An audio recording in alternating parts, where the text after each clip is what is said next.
Thank you, Senator Roberts. Senator Lowenheim. Thank you, Mr. Acting Deputy President.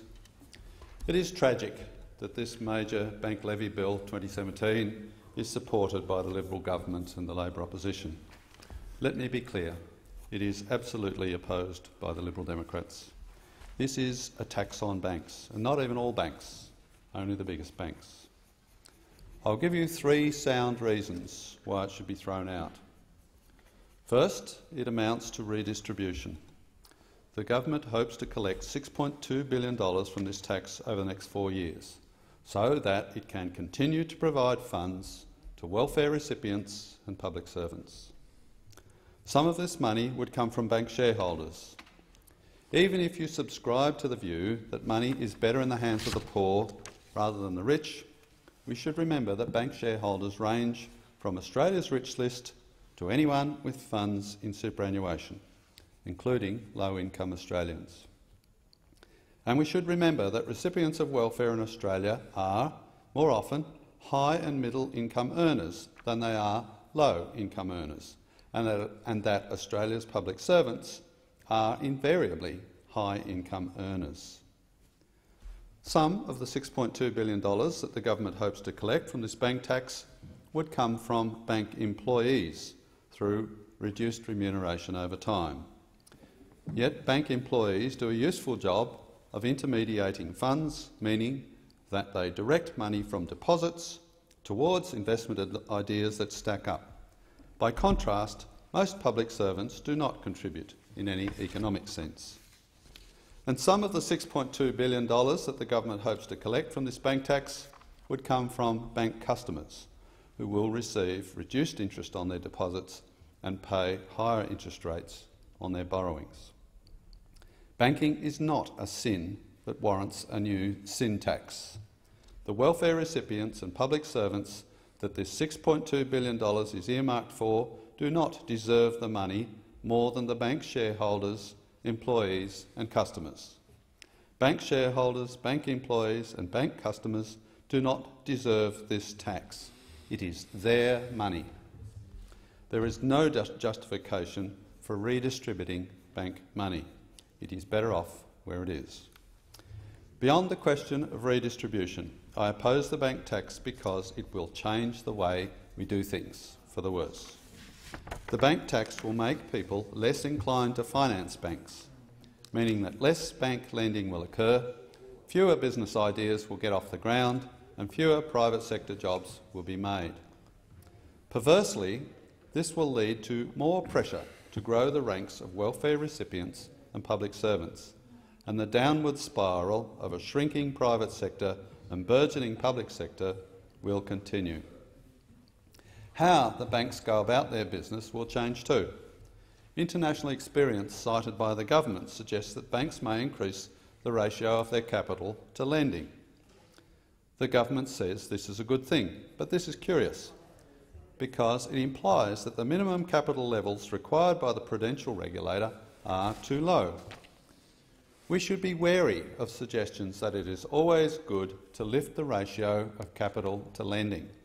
The people who think that are mostly the same people who believe that fractional reserve banking is a massive Jewish conspiracy.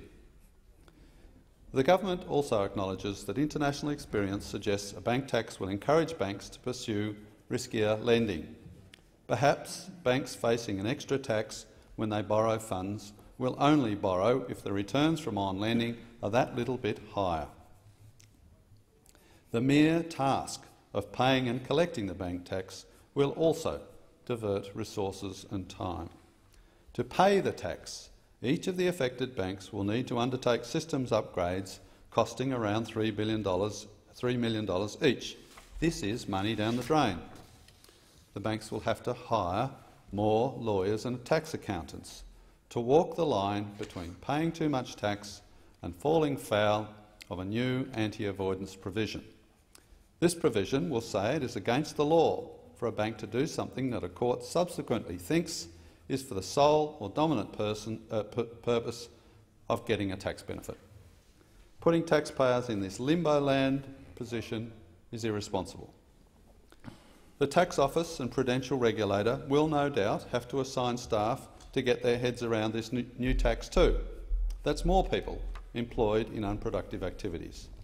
If this keeps up, no one in this country will be employed to make anything useful.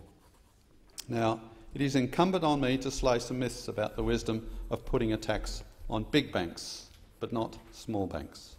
A lot of people in this place say that they stand up for small business, but I seem to be the only person in this place who also stands up for big business. More should do so, because it is big business that's more productive, innovative, generates higher paying jobs and employs more Australians than small business.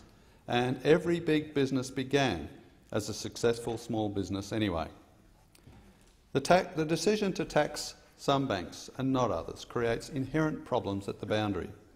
It unfairly treats banks that are just over the threshold compared to those that are just below the threshold. This is particularly the case given that a bank will be taxed on all the relevant liabilities, not just those over the threshold. This boundary issue may not be urgent now, given the current makeup of the banking sector, but it is foolish to enact a permanent law based solely on current circumstances. The bank tax also discourages small banks from becoming big banks. The government justifies its attack on big banks by noting that they have lower costs. But it makes no sense to put a tax on the businesses in an industry that have lower costs. This just discourages striving for lower costs and rewards waste. Higher costs across the industry will be the result. The government justifies its attack on big banks by noting that the big banks charge higher prices and still maintain market share. But this suggests the government thinks the customers of the big banks are stupid and won't shift banks even though it is in their interest to do so. If that's the case, and I don't believe it is, putting an extra tax on big banks won't change it. It will just punish those who are loyal to the banks for other reasons, which is hardly a good basis for public policy.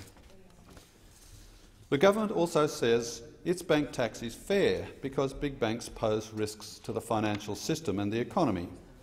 This is not true. The primary victims of the collapse of a big bank would be the people who choose to do business with that bank. Beyond these costs, there would be significant system and economy-wide problems only to the extent that the government poorly manages the payment system between banks, and only to the extent that the government does something as stupid as bailing out a failing bank. And basing policy on the social costs from big banks without considering the social benefits from their service of redirecting funds from savers to borrowers is piecemeal. If we take into account the social costs and benefits from big banks, then big banks would be more deserving of a special subsidy than a special tax. I oppose the bank tax. It is unwarranted distribution. It will change the way we do things for the worse, and taxing big banks but not small banks makes no sense. With bill after bill that passes this place with Liberal and Labor support, Labor is drifting dangerously into jingoistic self-destruction. The Liberal Democrats are determined to call out this mad descent. For the record, we have never received any donations from the banks. More's the pity, although we live in hope. But my point is this. The Liberal Democrats are a party of principle, and this bill is just wrong in principle.